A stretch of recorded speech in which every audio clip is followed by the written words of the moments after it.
The hospital room was quiet except for the steady beep of monitors. I stared at my phone, rereading the text from my mother. We can't make it to your surgery. Michael's wedding is this weekend, and you know how important family events are. Just have the doctors call us when you're done. Family events. Right. Like major spinal surgery wasn't a family event. What they didn't know was that their perfect son's lavish wedding, their mortgage payments, and pretty much everything else in their comfortable life had been secretly funded by their disappointment of a daughter for the past 5 years. I looked at the other message on my phone from my bank. Confirm cancellation of recurring payment to First National Mortgage? My finger hovered over confirm as memories of the last decade flooded back. 10 years ago. Investment banking? Dad had scoffed. That's not a real career for a woman. Look at your brother, he's going to be a doctor. Mom had nodded in agreement. Michael's making something of himself. You're just chasing money. If they'd only known that their precious Michael had failed his medical boards twice, and I'd been quietly paying for his third attempt. Or that the small consulting work I did was actually running one of the most successful private equity firms in the country. 5 years ago. We're losing the house, Dad had admitted during one of our rare phone calls. The medical bills, Michael's school loans.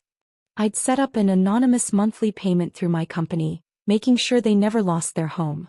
They'd attributed it to a clerical error at the bank, too proud to question their good fortune. 3 years ago. Michael's finally becoming a doctor. Mom had gushed. He just needs a small loan for his practice. Small loan. Right. Try $2 million funneled through 3 different shell companies so they'd never know it came from me. Because God forbid their daughter be more successful than their precious son. 1 year ago.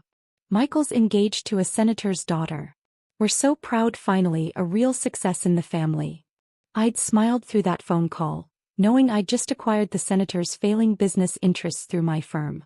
The man was practically bankrupt, but appearances mattered more than reality in their world. And now. Sorry, we can't make your surgery. Michael's wedding is just too important. My assistant Catherine knocked softly before entering. The transfer documents are ready, Ms. Chin. Are you sure about this? I looked at the papers, all the documentation showing exactly who had been paying their bills, funding Michael's career and keeping their lifestyle afloat. Yes, I said quietly. It's time they learned what real family support looks like. Or rather, what it looks like when it disappears. Catherine nodded, understanding in her eyes. She'd been with me through all of it, watching as I built my empire while my family dismissed my achievements. And the house? She asked. I finally pressed confirm on my phone. The recurring mortgage payment canceled with a soft chime. Let them enjoy the wedding, I said. They'll have a lovely surprise waiting when they get home. Catherine began organizing the documents. The timing. They'll be at the wedding when the bank delivers the foreclosure notice? I finished. Yes. Apparently, important family events can have scheduling conflicts. My phone buzzed, a message from the hospital staff. Pre-op starting in 30 minutes. Catherine, I said, implement protocol family truth. She smiled grimly. All of it. Everything. Michael's practice loans, the mortgage payments, his wedding funding, stop it all. And make sure the documentation is delivered to their house during the ceremony. That's deliciously evil, she commented. The foreclosure notice and the proof that you've been supporting them all arriving during the wedding you're missing because of surgery? Timing is everything in business, I replied. And this is definitely business. Another text from Mom. Don't forget to send your wedding gift to Michael. Something suitable for a doctor's residence. I laughed despite myself. Oh, I'm sending a gift all right. Just not the one they're expecting. Catherine began typing on her tablet. Canceling all payments. Redirecting funds. Initiating foreclosure proceedings. Dr. Michael Chen's practice loan being called in. How long until they notice? I asked. The foreclosure notice will arrive during the wedding ceremony. The practice loan recall will hit Monday morning. And the documentation showing you've been their secret benefactor? That'll be delivered right after they say, I do. Perfect timing. And Catherine, make sure the documentation includes every dismissive comment they've made about my career. Every time they chose Michael over me. Every investment banking isn't for women remark. Already compiled, she assured me. 5 years of recordings, emails and texts, plus bank statements showing exactly who's been funding their perfect life. The pre-op nurse entered, clipboard in hand. "Ready, Ms. Chin?" I looked at my phone one last time. Another text from Mom. "The wedding planner says someone canceled all the vendor payments. Thank goodness Michael's future father-in-law can cover it. If they only knew that the senator was as broke as they were about to be." "Yes," I told the nurse, "I'm ready. Catherine, you know what to do. It'll all be done by the time you wake up," she promised. "Focus on your surgery. Let me handle destroying their illusions." As they wheeled me toward the operating room, I couldn't help but smile. Sometimes the best revenge isn't just revealing the truth, it's revealing it at exactly the right moment. While they celebrated Michael's success, they'd learned just how successful their dismissed daughter had become. And more importantly, they'd learn what happens when you take that success for granted. The anesthesiologist began his work as my phone buzzed one final time. A message from the bank. "All recurring payments canceled. Foreclosure proceedings initiated. Welcome to reality, family. Sorry I'll miss the wedding. I have more important family matters to attend to. Like finally showing you who's really been running this show." 2 days after my surgery, lying in my private hospital suite, I watched the chaos unfold through Catherine's updates. "They just got the foreclosure notice," she reported, tablet in hand. "Right in the middle of the wedding reception. Your mother fainted." I adjusted my position carefully, mindful of my surgical site. "And Michael?" "Currently discovering that his practice loans have been called in. All $2 million of them. Due immediately." Catherine smiled. "He's also learning that his new father-in-law can't help, since you own most of his defaulted businesses." My phone buzzed, the first direct contact from my family since the wedding. A text from Dad. "There's been a mistake with the house. The bank says we're 6 months behind." "No mistake," I typed back. "I stopped paying your mortgage. Check the documentation that arrived during the wedding." 3 dots appeared as he typed, disappeared, appeared again. Finally, "What documentation?" "The proof that I've been funding your perfect life for the past 5 years," I replied. Surprise. The response was immediate. "This is impossible. You're just a what, Dad? Just an investment banker? Just a woman? Just your disappointment of a daughter." I sent screenshots of my company's acquisitions. "While you were bragging about Michael's medical career, which I paid for by the way, I was building an empire." My phone started ringing, Mom. I declined the call, sending a text instead. "Sorry, can't talk. Recovering from the surgery you missed. You know, the one less important than Michael's wedding." Catherine's tablet chimed. "Michael's practice just received the loan recall notice. His new wife is not taking it well." I could imagine. The senator's daughter, raised in privilege, discovering her new husband was financially dependent on the sister he'd helped dismiss. "Their joint bank account just pinged," Catherine continued. "They're trying to transfer funds to cover the loans." "Freeze it," I ordered. "Everything except $1,000 for basic expenses." "Already done." "Oh, and that prenup they rushed through? Your firm owns the law office that processed it. Want me to have them look for irregularities?" I smiled. Sometimes revenge required attention to detail. "Do it. Let's see how much the senator's daughter loves Michael without the money she thinks he has." My phone buzzed again, a series of increasingly desperate messages. "Dad, the bank says all our assets are frozen." "Mom, Michael's practice is in trouble." "What's happening?" "Michael, whatever you think you're doing, stop it." I responded to Michael first. "Sorry, brother. Some family events are more important than others. Like spinal surgery. But you'd know all about medical priorities, wouldn't you? Being a doctor and all." His response was immediate. "You can't do this. I'm a respected physician." "Correction," I texted back. "You're a 3-time board failure who only passed because I paid for your prep courses. Check the documentation, it's all there."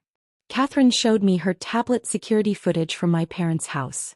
They were sitting at their kitchen table, surrounded by papers, faces ashen as they read through 5 years of bank statements, transfer records and recorded conversations. "Your mother just got to the part where she called you a disappointment at last year's Christmas dinner," Catherine narrated. "Right next to the bank statement showing you just paid off their car." My phone buzzed, a message from Michael's new wife. This is a mistake. My father will fix this. Really? I replied, attaching documents. Your father's businesses are $40 million in debt to my firm. But congratulations on the wedding. Catherine whistled low. That's cold. True, but cold. Speaking of cold, I said, has anyone checked the temperature at their house? Utilities are being disconnected tomorrow, she confirmed. I left them enough for a week's basic expenses. After that, my phone lit up with a call from Dad. This time I answered. Princess. He started using my childhood nickname for the first time in decades. We need to talk. Now you want to talk? Kept my voice level. Not during my college graduation, or when I made partner, or before my surgery. We didn't know that I was successful, or that I was funding your lifestyle. I cut in. Which ignorance are you apologizing for, Dad? Silence. Let me help you understand, I continued. Every time you praised Michael's medical career, I paid for his board exams. That miracle with the mortgage, that was me. Michael's practice, his wedding, the cars, the vacations, everything you've enjoyed for the past 5 years, all courtesy of your disappointment of a daughter. Why didn't you tell us? Would you have believed me? Or would you have found a way to credit Michael somehow? I paused, letting that sink in. By the way, how's the wedding going? Your mother's crying, he said quietly. Michael's in-laws are asking questions we can't answer. Funny how important family events can be disrupted, isn't it? What do you want? He asked finally. Want? I don't want anything. I have everything I need, success, security, and the satisfaction of watching you all realize exactly who you've been dismissing all these years. My phone pinged, another message from Michael. My patients are getting loan recall notices. My practice will be ruined. Should have thought about that before missing your sister's surgery, I texted back. But don't worry, I hear there's good money in investment banking. Catherine showed me her tablet again, security footage from Michael's practice. He was sitting at his desk, head in his hands, surrounded by loan documents. His wife just left, Catherine reported. Apparently, a bankrupt doctor isn't what she signed up for. How quickly things change, I mused. Send them one final document. The trust fund statement? Yes. Let them see exactly how much their perfect son's lifestyle depended on his disappointment sister. My phone buzzed again. Mom, this time, we're your family. Family. I replied. Was it family when you missed every major event in my career? When you dismissed my success as chasing money? When you chose Michael's wedding over my surgery? No response. Check your email. I texted. I've sent you a list of local apartments for rent. You'll need it when the foreclosure finalizes next week. Catherine's tablet chimed. Michael's in-laws just pulled out of the wedding financing. Apparently they don't want to be associated with, how did they put it? Financial irregularities. Send them a fruit basket, I instructed. With a note, congratulations on dodging that bullet. Love, the successful sister. My phone lit up with a family group chat. Mom, we can fix this. Dad, just tell us what you want. Michael, my career is ruined. I replied to all. What I want is currently impossible. I want parents who believed in me. A brother who supported me.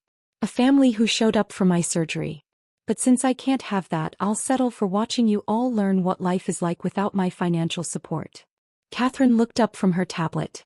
Their credit cards just declined at the wedding venue. The caterers are packing up. Perfect timing, I said.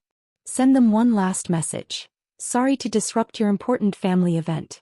I'd explain more, but I'm recovering from surgery. You remember, the one you missed. The responses flooded in. Mom, we're sorry. Dad, please, princess. Michael, you've made your point. But it was too late for apologies. 5 years of dismissal, of choosing Michael, of missing every important moment in my life, all while secretly depending on my success. Catherine, I said, implement the final phase. She nodded, typing rapidly. Sending documentation to all their social circles now. Everyone will know exactly who's been funding the perfect Dr. Michael Chin and his parents. My phone buzzed one last time. A message from Michael's now ex-fiancé. You've destroyed everything. No, I replied. I just revealed the truth. Turns out investment banking is a pretty good career for a woman after all. As the anesthesia from my post-surgery pain medication began to take hold, I smiled. Sometimes the best revenge isn't just cutting off support. It's making sure everyone knows exactly who was providing that support in the first place. Welcome to reality, family. Sorry I missed the wedding. I had more important things to do. Like finally showing you what success really looks like. And more importantly, what it looks like when it disappears. Sweet dreams, family. Don't forget to check those credit card balances. After all, important family events can be expensive. Especially when your secret benefactor decides to stop paying the bills.